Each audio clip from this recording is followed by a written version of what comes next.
వెళ్ళే పరిస్థితి లేదు. దిగి ప్రైవేటు వాహనంలో వెళ్ళవలసినటువంటి పరిస్థితి ఏర్పడింది. అక్కడ దాకా ఎందుకబ్బా? ఇవాళ కోర్టులు ఏమన్నారు? మీ న్యాయవాదే, ప్రభుత్వం తరపున న్యాయవాదే, ఏమండి ఆ కారు బాగోలేదు మాట నిజమేను, స్పేర్ పార్ట్స్కి ఆర్డర్ ఇచ్చాము, అవి వచ్చేదాకా కొత్త కారు పంపిస్తాం అన్నారు. ఏంది నారా లోకేష్ గారు మీరు మాట్లాడే మాటలు, మీరు చేసే ట్వీట్లు ఏం మాట్లాడారు? మీరు ఏం అంటున్నారు? మీరు ఇది బుల్లెట్ ప్రూఫ్ కార్లు అంట. ఎందుకండి ఇంత పచ్చి అసత్యాలను ప్రచారం చేసేటటువంటి ప్రయత్నం మీరు చేయటం చాలా దురదృష్టకరమని మనవి చేస్తున్నా. అలాగే ల్యాండ్ క్రూయిజులు అన్నారు. 10 మంది సాయుధ గార్డులతో భద్రత. అయ్యా 10 మంది సాయుధ గార్డులతో భద్రత జగన్మోహన్ రెడ్డి గారు ఎమ్మట ఉండేది ఇద్దరు, 10 మంది కాదు. మీరు కేటాయిస్తే కేటాయించుండవచ్చు, వాళ్ళందరూ గార్డులు చుట్టుపక్కల ఉంటారు, ఇంటి చుట్టూరా. ఆయన వెంట ఎక్కడికన్నా వెళితే 2 మాత్రమే సెక్యూరిటీ ఆఫీసర్స్ ఉంటారు. మీరు ఏర్పాటు చేసినటువంటి విధానం అది. ఈ విషయాన్ని మీరు గమనించాలని మనం మీకైతే మాత్రం చాలా భద్రత కావాలి, జగన్మోహన్ రెడ్డి గారికి అయితే మాత్రం భద్రత అవసరం లేదు అనేటువంటి పద్ధతుల్లో మీరు వ్యవహరిస్తున్నారు. నేను ఒకటి మనవి చేస్తా. చంద్రబాబు నాయుడు గారు 2003లో అనుకుంటాను, 2003లో చంద్రబాబు నాయుడు గారికి మరి తిరుపతిలో అలిపిరి దగ్గర ఒక బ్లాస్ట్ జరిగింది. ఉగ్రవాదులు బ్లాస్ట్ చేసే ప్రయత్నం చేశారు. ఆయన సేవ్ అయ్యాడు. అదే చాలాసార్లు చెప్తుంటాడు. That is a different matter. ఆ తర్వాత ఆయన ప్రభుత్వంలో ఉన్నారు. అప్పుడు ప్రభుత్వం మీద నమ్మకం లేకో మరి ఏమిటో నాకు తెలియదు కానీ కేంద్ర ప్రభుత్వానికి వెళ్ళి సెక్యూరిటీని తెచ్చుకున్నారు ఆయన. ఆ సెక్యూరిటీ ఇప్పటికీ కొనసాగుతూ ఉంది. చంద్రబాబు నాయుడు గారు తెచ్చుకున్నటువంటి సెక్యూరిటీ ఇప్పటికీ కొనసాగుతూ ఉన్నా ఎవరు దాన్ని అభ్యంతరం పెట్టలేదే. ఆ తర్వాత చంద్రబాబు నాయుడు గారు 2003 తర్వాత 2004లో ఓటమి పాలయ్యారు. ఓటమి పాలయ్యి పదవీచ్యుతుడయ్యాడు. రాజశేఖర రెడ్డి గారు ముఖ్యమంత్రి అయ్యారు. కేంద్రంలో మన యూపీఏ ప్రభుత్వం వచ్చింది, కాంగ్రెస్ ప్రభుత్వం. అయినా నోబడీ హాస్ క్వశ్చన్డ్ ఇట్. దాన్ని మీకు ఇచ్చినటువంటి సెక్యూరిటీని, కేంద్ర ప్రభుత్వం ఇచ్చినటువంటి సెక్యూరిటీని తగ్గించమని కానీ పెంచమని కానీ వద్దని కానీ ఎవరు మాట్లాడలేదు. కొనసాగుతూనే ఉంది. ఇవాళ కూడా కొనసాగింది, మొన్నటి దాకా కూడా. దాన్ని అడ్డం పెట్టుకుని నువ్వు ఎంత గందరగోళం చేశావు. అంగేలో వెళ్ళినప్పుడు వాళ్ళని అడ్డం పెట్టుకుని రెచ్చగొట్టి పోలీసుల మీదకి దాడులు చేయించినటువంటి సందర్భం. నువ్వు మాత్రం నీకు సెక్యూరిటీ పెట్టుకున్నావు, కేంద్ర ప్రభుత్వం ఇచ్చినటువంటి సెక్యూరిటీ. వీళ్ళేమో చివరికి ఒక కానిస్టేబుల్ కన్ను పోయినటువంటి పరిస్థితి కూడా మనం చూసామని మనం చేస్తున్నాం. దాన్ని ఆ విధంగా మీరు ఉపయోగించుకున్నప్పటికీ కూడా ఏ రోజున కూడా మీ సెక్యూరిటీ గురించి, మీ భద్రత గురించి ఎక్కడా కూడా తగ్గించేటటువంటి ప్రయత్నం చేయకపోగా మీకు అలాంటి సౌకర్యాన్ని కల్పించినటువంటి పద్ధతి. మీరు అపోజిషన్ లీడర్గా ఉన్నప్పుడు కరగట్ట మీద ఎంతమంది సెక్యూరిటీని పెట్టారు, పోస్టులు పెట్టారు. ఇవాళ మీరు వచ్చేసి జగన్మోహన్ రెడ్డి గారికి సెక్యూరిటీ తొలగించేసి ఏదో చెయ్యాలనేటువంటి కుట్ర జరుగుతున్నది అనేటువంటి అనుమానాలు కలిగించేటటువంటి ప్రయత్నం మీరు చేస్తున్నారు కదా. మీరు కానీ మీ అబ్బాయి కానీ హోంమంత్రి గారు కానీ ఇష్టం వచ్చినట్టు మాట్లాడుతున్నారు. జగన్మోహన్ రెడ్డి గారి మీద ముఖ్యమంత్రి కాకముందు విశాఖపట్నం ఎయిర్పోర్ట్లో దాడి జరిగింది. సరే, దాన్ని మీరు వ్యంగ్యంగా అది కోడి కత్తి, ఆ కత్తి, ఈ కత్తి అనేటువంటి మాటలు మాట్లాడి పలచన చేసేటటువంటి ప్రయత్నం మీరు చేశారు. ఆ రోజున గాయమయ్యి ఆసుపత్రులకు వెళ్ళినటువంటి సందర్భం కూడా ఈరోజు గుర్తు చేస్తున్నాం. అంతేకాదు మొన్న ముఖ్యమంత్రిగా ఉన్నప్పుడు కూడా వారి మీద రాయి విసిరి ప్రయత్నం చేశారు.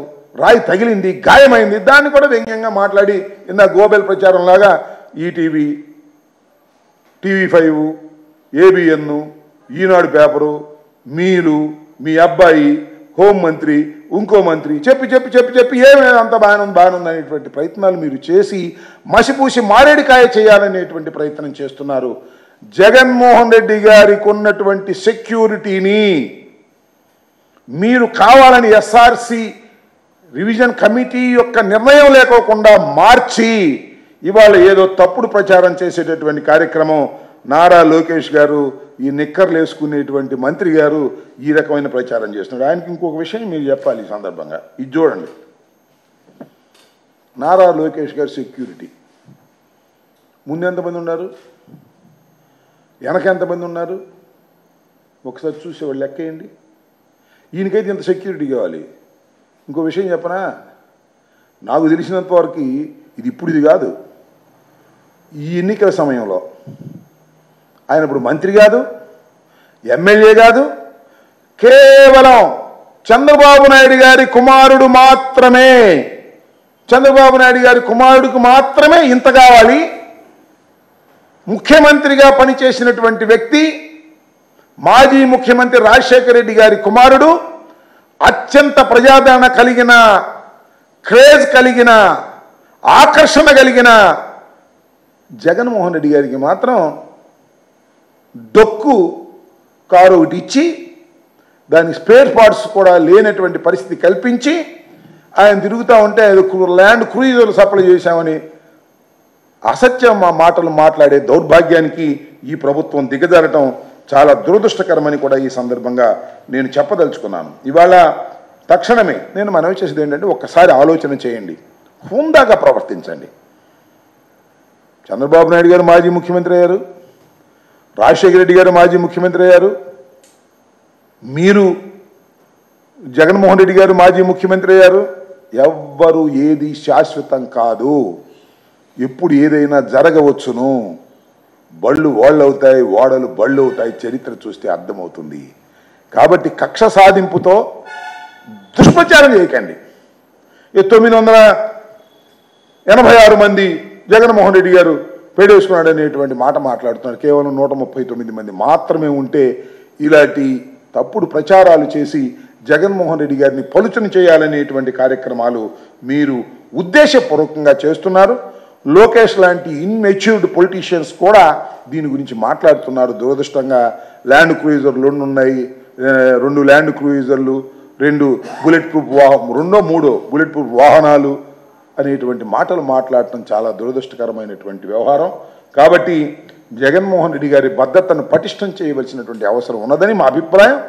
దానికి ప్రభుత్వం ఎవరేదైనా ప్రభుత్వం, ఇవాళ మా ప్రభుత్వం కాకపోవచ్చు, మీ ప్రభుత్వం అధికారంలో ఉండవచ్చు, బట్ మాజీ ముఖ్యమంత్రి ఆయన. అప్పుడప్పుడు అంటే పులివెందుల ఎమ్మెల్యే అంటే పులివెందుల ఎమ్మెల్యే అంతో ఆయన అంతే, ఒక ఎమ్మెల్యే అంతో అంతే అనేటువంటి సంకేతాలు పంపుతున్నారు. అది కరెక్ట్ కాదు. ఆయన పులివెందుల ఎమ్మెల్యే అయినా ఈ రాష్ట్రానికి మాజీ ముఖ్యమంత్రి కుమారుడు.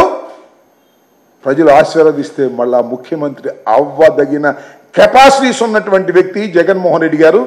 అలాంటి జగన్మోహన్ రెడ్డి గారిని పలుచన చేసి మాట్లాడటమో, ఆయన మీద అపవాదులు వేయటమో, ఆయన మీద పదే దుష్ప్రచారం చేయటమో, ఆయన భద్రతను తగ్గించటమో. నేను ఈ మధ్యన విన్న ఒక పత్రిక కోర్ కమిటీ సమావేశంలో మాట్లాడుకుంటూ అన్నారంట, మాకున్న సమాచారం, జగన్మోహన్ రెడ్డి గారు భద్రత తగ్గించాలి, ఆ జగన్మోహన్ రెడ్డి గారు ఉంటే తెలుగుదేశం బతకదు, ఆయన ఏదైనా చేస్తే బాగుండు అనేటువంటి మాటలు మాట్లాడుకుంటున్నటువంటి సందర్భాలు కోకొల్లలుగా కనిపిస్తా ఉన్నాయి. దీనికి బాధ్యత వహించవలసింది ప్రభుత్వమే. ఇవాళ చంద్రబాబు నాయుడు గారి నాయకత్వంలో ఉన్నటువంటి ప్రభుత్వం ఈ భద్రత తగ్గించటం వల్ల ఏదైనా జరిగితే దానికి బాధ్యత వహించవలసి ఉంటుందనే విషయాన్ని కూడా ఈ సందర్భంగా నేను చెప్పదలుచుకున్నాను. ఈ ప్రభుత్వాన్ని హెచ్చరించదలుచుకున్నానని కూడా ఈ సందర్భంగా నేను చెప్తున్నాను. దానితో పాటు ఈ జామర్స్ని కూడా అడిగితే ఇవాళ కోర్టులో కూడా ఏం చెప్పారంటే, జామర్స్ అవసరమైన చోట్ల పెడతామని ప్రభుత్వమే చెప్పింది. కాబట్టి కోర్టులో, న్యాయస్థానంలో ప్రభుత్వం చెప్పేటటువంటి విధానం వేరుగా ఉంటుంది, లోకేష్ గారి విధానం వేరుగా ఉంటుంది. అసలు లోకేష్ గారు ఎందుకు మాట్లాడుతున్నాడు? హోంమంత్రి మాట్లాడటం మానేసింది, లోకేష్ గారే మాట్లాడుతున్నాడు. బహుశా ఆయన లోకేష్ గారే హోమ్ అఫైర్స్ అన్ని చూస్తున్నట్టున్నారు. కేవలంగా పాపం అనిత గారిని అక్కడ పెట్టి అన్ని ఈయనే సంతకాలు చేస్తున్నాడు, ఈయనే అన్ని ఆర్డర్స్ ఇస్తున్నాడు అనేటువంటి మాట కూడా బయట ఉంటుంది. ఇది సరైనటువంటి విధానం కాదని ఈ సందర్భంగా నేను చెప్పదలుచుకున్నాను. చంద్రబాబు నాయుడు గారు లేదా లోకేష్ గారు, ఇవాళ నాకు చిత్రం ఏంటంటే, సరే చంద్రబాబు నాయుడు గారికి ఎంత సెక్యూరిటీ ఉందో అంత సెక్యూరిటీ ఉంది. చంద్రబాబు నాయుడు గారు ఓడిపోయిన తర్వాత కూడా హైదరాబాద్లో ఆయన ఒక స్ట్రీట్ ఉంటుంది, చూశారు కదా మీరు, ఇప్పుడు వెళ్ళి ఉంటారు. ఆ స్ట్రీట్లోకి ఇప్పటికీ ఎవరిని పోనీయరు. అప్పటి నుంచి ఇప్పటి వరకు ఆ స్ట్రీట్ అంతా బంద్, ఎవరు మాట్లాడలా. ఒక మాజీ ముఖ్యమంత్రి అని వదిలేశారు. మన రాష్ట్రం కాకపోయినా ఆయనకి ఆ సెక్యూరిటీ ఇచ్చారు. కానీ ఇక్కడ మాత్రం గేట్లు లేసి అందరు రండి, రండి, ఇదిగో జగన్మోహన్ రెడ్డి గారి ఇల్లు, ఫోటోలు దిగండి, లేదా కేకలేయండి, అల్లరి చేయండి అని రెచ్చగొట్టినటువంటి సందర్భాలు కనిపిస్తున్నాయి. దుష్ట సాంప్రదాయాలు మీరు ప్రవేశపెడుతున్నారు. చివరికి ఆయన మన లోకేష్ కుమారుడి పేరు ఉంది దేవాంశ, ఆయనకు 6 గన్మెన్లంట. అప్పుడు కూడా దేవాంష్కి 6 గన్మెన్లు ఉండొచ్చు, జగన్మోహన్ రెడ్డి గారికి మాత్రం డొక్కు బుల్లెట్ ప్రూఫ్ కారు ఇవ్వాలి. అదేమంటే 2 ల్యాండ్ క్రూయిజర్లని లేనిపోని అబద్ధాలు చెప్పేటటువంటి కార్యక్రమం చేస్తున్నారు. చెప్తున్న మంత్రివర్యులకి అబద్ధాలు చెప్పవద్దు, అబద్ధాలు ట్వీట్ చేయవద్దు. మీరు ఒక బాధ్యత కలిగినట్టు, దో యు ఆర్ ఇన్మెచ్యూర్డ్, నువ్వు ఒక బాధ్యత కలిగినటువంటి పదవిలో ఉన్నావు మీ నాన్నగారి వల్ల. ఆ రకంగా వ్యవహరించి హుందాతనంగా వ్యవహరించే కార్యక్రమం చేయాలని ఈ సందర్భంగా నేను చెప్తున్నాను. దీనికి సమాధానం చెప్పమని కూడా చెప్తున్నా. 2 ల్యాండ్ క్రూయిజర్లు ఎక్కడ ఉన్నాయో ఖచ్చితంగా లోకేష్ గారు సమాధానం చెప్పమని కూడా ఈ సందర్భంగా మీ ద్వారా పత్రికా ముఖంగా వారిని అడుగుతున్నాను. ఇలాంటి అసత్య ప్రచారాలు దయచేసి చేయవద్దని. మీకైతేనేమో అంతా సెక్యూరిటీ కావాలి, ముఖ్యమంత్రి కాకపోయినా సెక్యూరిటీ కావాలి, అపోజిషన్ లీడర్గా ఉన్న సెక్యూరిటీ కావాలి, 10 సంవత్సరాల అధికారంలో లేకపోయినా సెక్యూరిటీ కావాలి. జగన్మోహన్ రెడ్డి గారు ఓటమి పాలైతే మాత్రం ఆయనకి సెక్యూరిటీ అవసరం లేదు, ఉన్న సెక్యూరిటీ అద్భుతంగా ఉందనేటువంటి తప్పుడు ప్రచారాలు చేస్తున్నారు. 900 పైసలు కానిస్టేబుల్స్ వాడుకున్నారనేటువంటి మాట మాట్లాడుతున్నారు, విచ్ ఈజ్ ఫాల్స్. ఈ రెండింటికి కూడా అటు చంద్రబాబు నాయుడు గారు, ఇటు లోకేష్ గారు సమాధానం చెప్పవలసినటువంటి అవసరం ఉందని ఈ సందర్భంగా నేను చెప్పదలుచుకున్నాను.